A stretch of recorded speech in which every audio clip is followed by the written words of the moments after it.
All right, let's dive into a really powerful, maybe even counterintuitive idea. It's this: if your dream feels easy, it might not actually be your dream at all. Today, we're going to break down why the path that's truly meant for you is supposed to be hard, and more importantly, what it takes to actually walk it. This quote just sets the stage perfectly, doesn't it? It kind of flips things on their head. It suggests that a lack of struggle, a lack of friction, could be a red flag. The whole idea here is that your personal journey, the one that really matters, is supposed to test you. The difficulty itself is proof that you're on the right track. Okay, so let's be real about what this journey actually looks like. You are going to fall. You're going to get tired. There might even be moments where you feel like you're completely broken. And look, these aren't just possibilities. They're pretty much guaranteed parts of the process. The thing you have to understand is that this is totally normal. It's not a sign to quit. It's a sign that you're actually in the ring, fighting the real fight. This is such a powerful way to shift your perspective. Think about it. A shooting star is at its absolute most brilliant, most dazzling, right before it burns out. And that's a perfect metaphor for our own struggles, right? Those moments when you feel like you have absolutely nothing left in the tank, that might actually be the moment you're shining your brightest. It's not the end, it's a peak. So, while you're navigating this tough path, you're going to encounter the chorus of doubters. It's inevitable.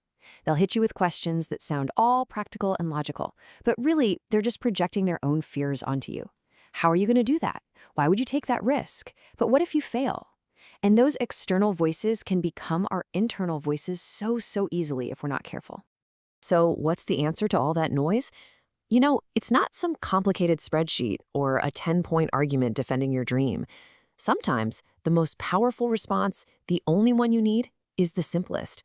It's a declaration. It's a statement of pure resolve that you make to yourself, and it just cuts through everything else. And you have to remember, those external voices, they're fickle. This quote is such a powerful reminder to never, ever build your motivation on what other people think. Their opinions change depending on your circumstances. Your own conviction, that's the only thing that's going to carry you from their laughter all the way to their applause. So we've talked about the tough journey, we've talked about the doubters, but honestly, all of that is secondary.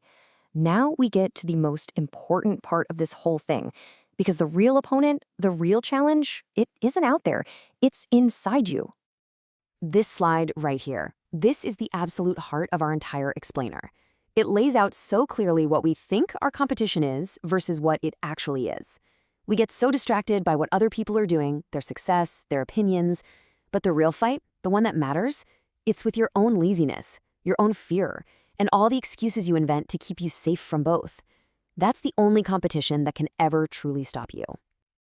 So, if the battle is internal, how do you actually win it? Well, you can think of it like a three-step process. First, you have to go to war with your own laziness. Then you have to look your fear right in the eye. And finally, you have to systematically dismantle every single excuse you've built up. It's a sequence of victories, one after the other. And this is the fundamental principle behind everything. Every single external achievement you see out there in the world, every success story, every trophy, is just the visible result of a bunch of private, internal battles that were won first. The outer world is just a mirror, reflecting the inner one. This quote just forces a moment of radical honesty, doesn't it? Is the path really impossible, or is your desire just not strong enough yet? It boils down to this. When you truly, absolutely want something, you find a way. When you kind of want it, you find an excuse. It's a simple and sometimes very difficult truth. Okay, we've dissected the problem. We understand who the real opponent is, and we know the nature of the fight. So, what's next? Well, now it's time for action. It's time to unleash that unyielding spirit. So when do you start this whole process? Not next week, not tomorrow, not after you've had your coffee.